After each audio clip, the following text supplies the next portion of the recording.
June. That seems to be the only month of 2012 that everybody's looking forward to. Now, Apple obviously are going to be doing a lot of things. Well, obviously we don't know if this is for sure. But anyway, this is Top of the Tech bringing you hopefully the rumors. And this is a new series starting off. It's going to be called Apple Weekly. Now, Apple Weekly, I'll go across any rumors that have happened in the past week. So today, for example, I'm going to be talking about the 2012 iMacs, as well as the iPhone, and possibly a Steve Jobs film.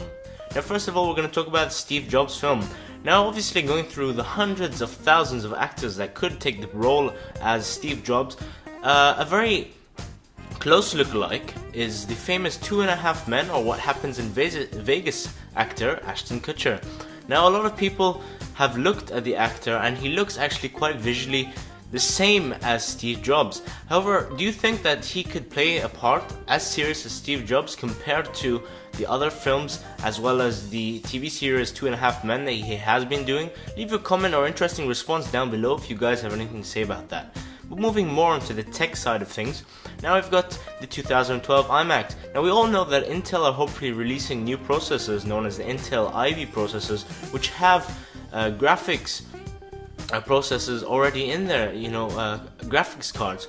So this may mean that we may be having, faster computers. Now, I already outlined this in rumors of the 2012 MacBook Pros, but obviously it would make more sense for Apple to put them in the iMacs, followed by the MacBook Pros, then the MacBook Airs at a later date. However, I think that the first thing will be i5 and i7 Intel Ivy processors, and I'm looking for probably a June-July launch. Now, we had rumors previously that it may come out in March or April, but obviously we're already past March and we're going towards April, and there hasn't really been any rumors of that, because before I used to say that Apple used to get hold of these new processors at least 1 to 2 months before Intel actually launched it to other companies. However, I think in this case we'll still be waiting for a later June-July launch. Now, the second thing is Foxconn now have been hinting for more employees needed for an iPhone 5 in June. And we're not sure exactly if it's the iPhone 5, but a leak from a Japanese journalist that went up to the Foxconn heard the word June and suggested that there may be more need for labor in Foxconn factories. Now, obviously, the major mass production factory that accomplishes jobs for many companies, including Apple, Dell, HP, as well as other companies, is really in need of labor for the iPhone 5. However, how come the guard at the door knows that he needs more people for June?